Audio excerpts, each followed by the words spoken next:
Governador de Minas visita Lagoa da Prata. Romeu Zema fala em entrevista à TV Lagoa sobre qualificação de mão de obra na cidade. E no caso aqui de Lagoa da Prata hoje, o que eu vi, que é um pouco diferente das demais regiões, é que existe uma falta de mão de obra qualificada. Muitas empresas daqui reclamando, querem contratar e precisam ir buscar fora.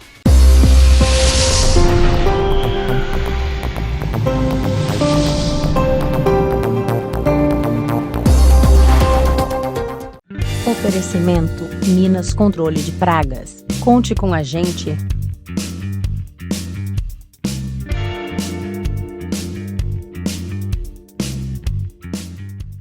O governador do estado, Romeu Zema, do Partido Novo, esteve em Lagoa da Prata nesta segunda-feira, dia 9 de agosto. A visita teve início às 10 da manhã, quando o chefe de estado tomou um café na mercearia do Zizico e conversou com alguns apoiadores. Em seguida, Zema visitou o Hospital São Carlos, onde foi recebido pela equipe médica e autoridades políticas, entre elas o prefeito de Giane, vereadores, deputados e lideranças comunitárias. De lá, o governador caminhou pelas ruas do centro cumprimentando populares e comerciantes e seguiu até a Praça da Matriz. Num evento reservado, ele concedeu uma entrevista coletiva à imprensa local e conversou com lideranças na Associação Comercial e Empresarial, a CSDL. Bom, primeiramente, para mim é um prazer estar aqui visitando Lagoa da Prata mais uma vez. É uma cidade onde eu me sinto em casa, porque, como falei ali agora há pouco, desde 94 eu frequento aqui.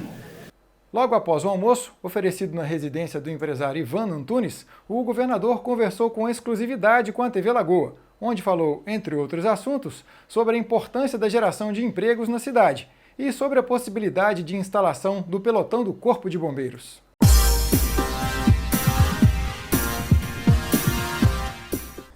Bom, hoje nós temos a satisfação de receber aqui um convidado bastante especial, o governador do estado, Romeu Zema, que veio em visita hoje à Lagoa da Prata. Desde as 10 da manhã o governador visitou algumas empresas, visitou o Hospital São Carlos, andou pelas ruas da cidade, cumprimentou as pessoas, conversou com empresários, autoridades lá na Associação Comercial e agora nos dá essa grata satisfação dessa entrevista exclusiva aqui para a TV Lagoa. Governador, muito obrigado por essa oportunidade. Prazer é todo nosso, Júnior. Para mim é uma satisfação enorme estar aqui novamente em Lagoa da Prata, uma cidade que eu conheço há 27 anos já, que cresceu muito, uma cidade empreendedora, uma cidade muito bem planejada e é sempre um prazer enorme estar aqui. Eu faço isso como governador porque eu sempre cito: quase 80% da população de Minas reside no interior e um governador precisa estar presente onde o povo está. Então daí o motivo de mais essa visita minha aqui à cidade. Ao fundo aqui vocês veem, né, o nosso cartão postal, a Lagoa da Prata. Nós estamos aqui na casa do Ivan Antunes, né, do Rony, que nos cedeu esse espaço aqui. E, governador, você veio da iniciativa privada. Essa é a sua primeira experiência como administrador público. Com todos esses percalços de pegar um estado com grandes dificuldades financeiras, ainda com essa pandemia, qual que é a sua avaliação sobre essa experiência? Você se considera satisfeito com a missão que lhe foi confiada, que o senhor vem cumprindo? E também, você pretende continuar na vida pública? Bom, Júnior, eu posso dizer que nós estamos agora completando 31 meses de governo, que eu estou muito satisfeito. Nós sempre tivemos no Brasil, no setor público, a ideia errada de que tudo depende de mais verba, ou seja, tudo depende de mais dinheiro. E nós estamos provando que dinheiro é só uma parcela da solução. Você depende de gente competente, você depende de método de trabalho, você depende também de ética. E isso é que o nosso governo está fazendo de diferente. E, infelizmente, incomodado muita gente que sempre enxergou no Estado um lugar de privilégios, um lugar para dar cabide de empregos e nós temos feito uma gestão totalmente séria, profissional, e os resultados têm demonstrado que isso funciona, porque todos os indicadores no estado melhoraram. Quando eu falo indicadores, é com relação à saúde, é com relação à educação, é com relação à segurança, é com relação à atração de investimentos. Ainda temos muito que melhorar, mas já fizemos avanços. Minas Gerais estava indo para o precipício e pelo menos nós já estamos equilibrando as contas, arrumando a casa e colocando o trem em cima dos trilhos novamente. E agora o que nós queremos é acelerar esse trem. Governador, a sua experiência como empreendedor, né, como empreendedor bem-sucedido, inclusive, na sua vida privada, influenciou de forma positiva, né, na questão da gestão. Mas quais as dificuldades que você viu entre o setor privado e o setor público, no funcionamento da máquina pública, por exemplo? Onde que agarra mais? Eu vejo que no setor público, infelizmente, tem muito mais uma briga de egos, de vaidades, coisa que no setor privado você não vê tanto. Então eu fiquei assustado. Eu sempre fui adepto de que você tem de resolver o problema. E eu tenho visto no setor público que tem pessoas que só querem o problema resolvido se ela tiver lá uma foto, se ela tiver uma menção. E o pagador de impostos, o cidadão, não quer saber disso. Ele quer saber de uma saúde que funciona, de uma escola que ensina bem e não de gente que está falando que está fazendo aquilo. Então eu diria que a questão que eu mais estranhei foi essa. E também no setor público você tem uma lentidão muito maior. Mas é compreensível porque o Estado é uma máquina, uma organização muito grande. No caso de Minas Gerais são mais de 300 mil funcionários públicos e isso faz com que você esteja quase que manobrando um grande transatlântico. Tudo é lento, tudo acontece com o tempo. E o setor privado parece muito mais com um caiaque, que você vira ele rapidamente, muda a direção com muita agilidade. Mas temos, apesar dessas dificuldades, feito avanço sim. O Estado de Minas anunciou recentemente a regularização do salário do funcionalismo, sem dúvida uma das grandes dificuldades enfrentadas nessa gestão. Que outros desafios o seu governo tem pela frente com perspectivas de solução já planejadas? Bom, nós temos de lembrar que o maior desafio nosso é com relação à pandemia. Nós queremos que já nesse mês de setembro de 2021, todo mineiro acima de 21 anos esteja já vacinado. Os números nesses últimos meses têm caído de forma sistemática, consistente. Eu falo que é o número de casos, o número de internações e também de óbitos. A pandemia, sem dúvida alguma, foi o grande desafio de qualquer gestor público aqui no Brasil e até mesmo no mundo. Mas nós nunca deixamos de lado uma outra pauta muito importante, que é a geração de empregos. O Brasil, Minas Gerais, não é diferente, é um país que sempre maltratou o setor produtivo, seja comércio, indústria, serviços, e nós precisamos ter uma segurança para o investidor. Eu já recebi muito presidente de grandes empresas, algumas delas de fora do país, e eles falam, não dá para investir mais no Brasil, porque no Brasil até o passado muda. Algumas vezes, alguma legislação tributária, algum tribunal muda o entendimento e tudo que a empresa recolheu de impostos no passado fica errado. Se fica errado para menos, vai vir uma autuação. Se fica errado para mais, a empresa vai ter uma dificuldade enorme em compensar, em ver esse valor que ela pagou a mais. Então o Brasil é um país que tem mais afugentado novos investimentos do que atraído. E a nossa grande luta aqui é para simplificar.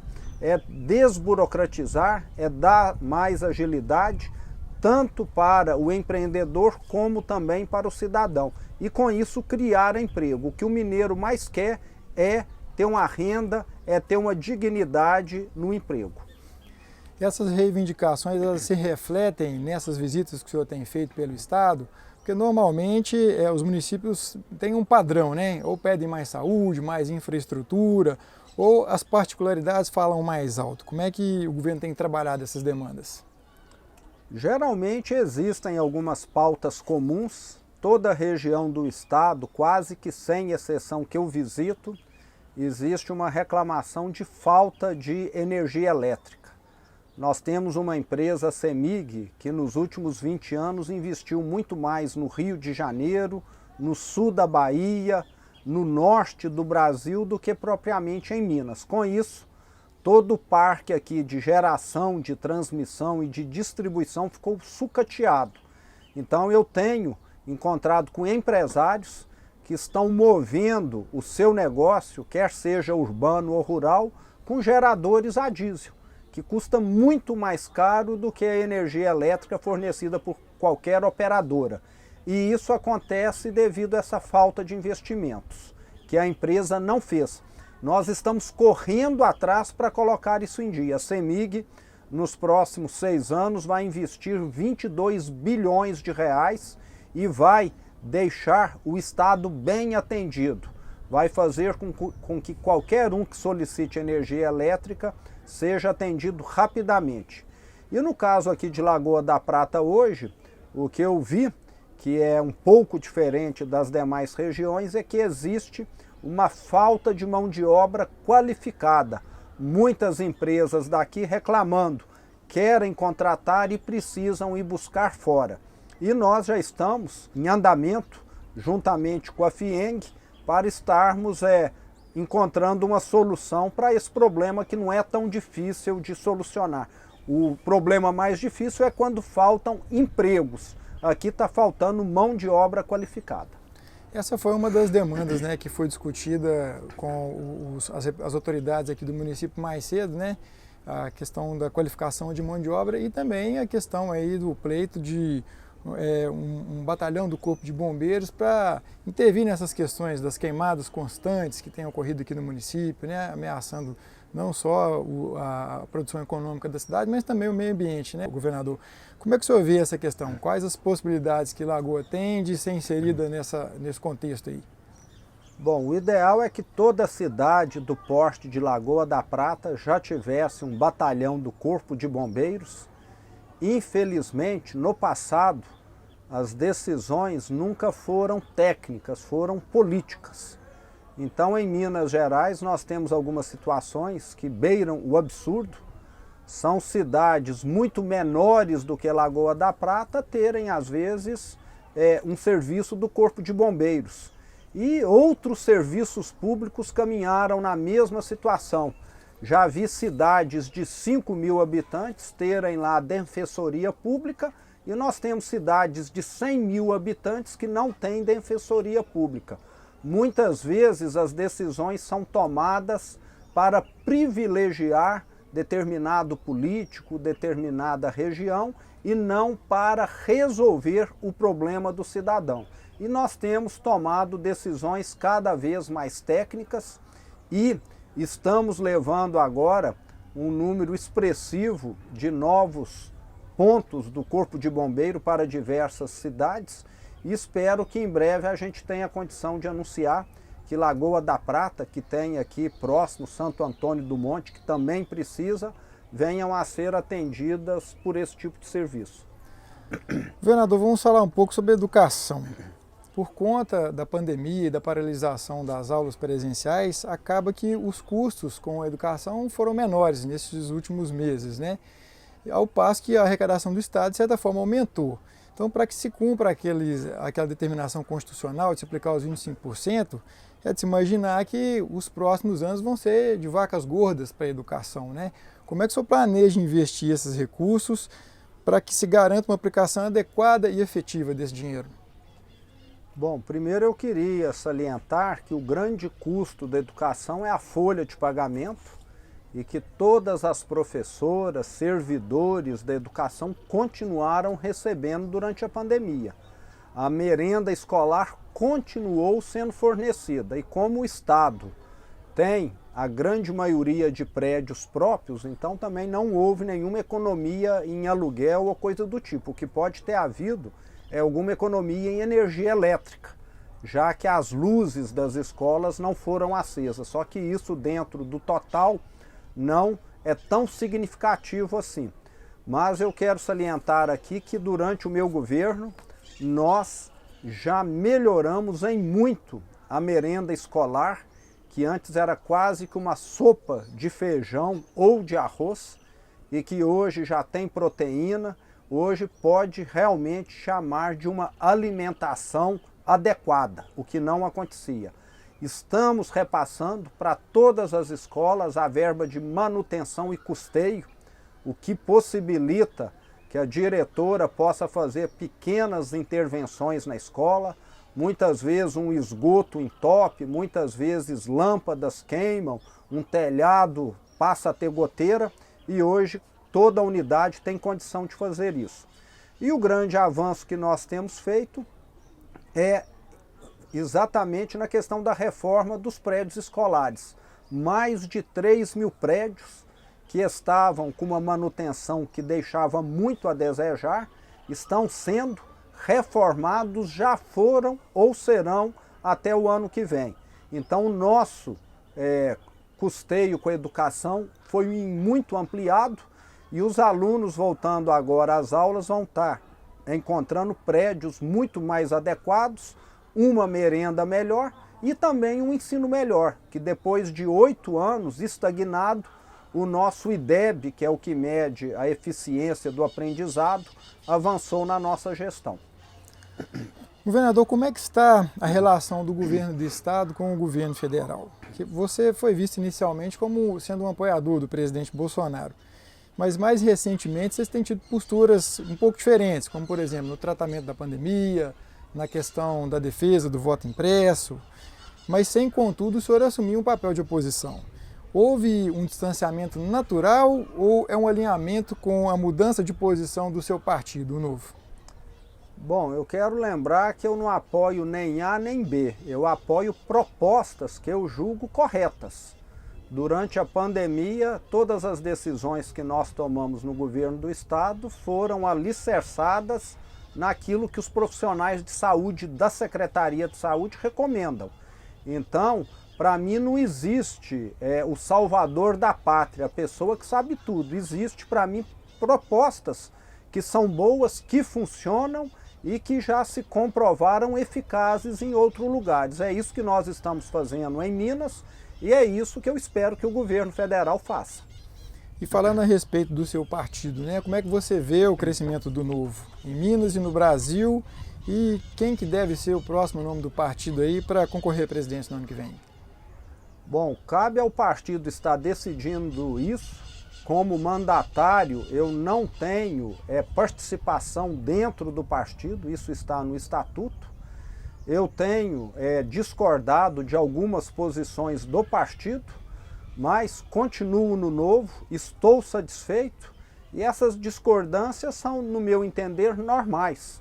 Nós precisamos aprimorar algumas regras dentro do partido e com toda certeza eu não me sentiria tão à vontade e bem dentro de um partido que é o único que não gasta recursos públicos em campanha. Somos totalmente contra o fundo eleitoral que está aí para ser vetado ou não pelo presidente, de forma que o cidadão seja mais respeitado. Um país pobre como o Brasil, onde muitas vezes as pessoas não têm o que comer, você ter campanhas políticas bilionárias com o dinheiro de quem passa fome, está longe de ser algo justo.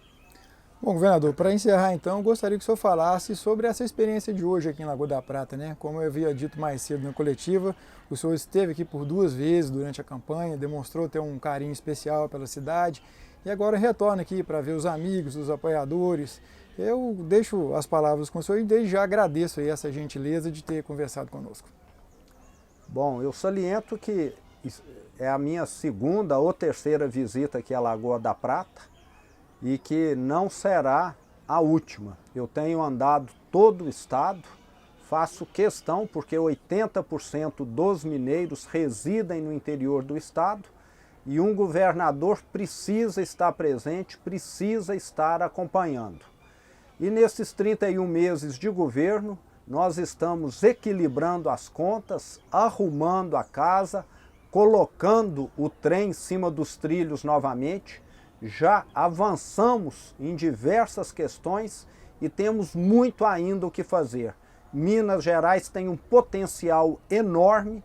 Vamos estar tendo agora um 2022 muito bom, porque estaremos fazendo grandes entregas para o povo mineiro, devido ao acordo que foi selado recentemente, referente à tragédia de Brumadinho. São os hospitais regionais, mais de 1.000 quilômetros de estradas estaduais recuperadas, saneamento básico para mais de 2 milhões de mineiros, e tudo isso significa mais empregos, mais obras para o cidadão e, consequentemente, um nível de vida melhor. Vamos continuar avançando. Falta muito e estamos no caminho certo. Pelo menos essa é a notícia boa, porque antes nós estávamos caminhando para o precipício. Agora já estamos no caminho correto. Muito obrigado a você que nos acompanhou. Conversei aqui com o governador do estado de Minas Gerais, Romeu Zema. Muito obrigado, governador. Tenham todos um bom dia e sigam acompanhando a nossa programação. Prazer é nosso. Um grande abraço.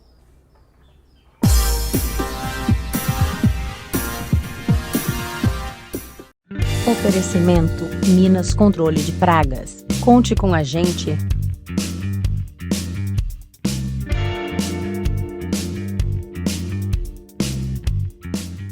Na sequência, o governador e sua comitiva foram até o município de Japaraíba, onde visitaram a escola Padre Pedro Lambert. E logo após a visita, o governador retornou para a capital mineira.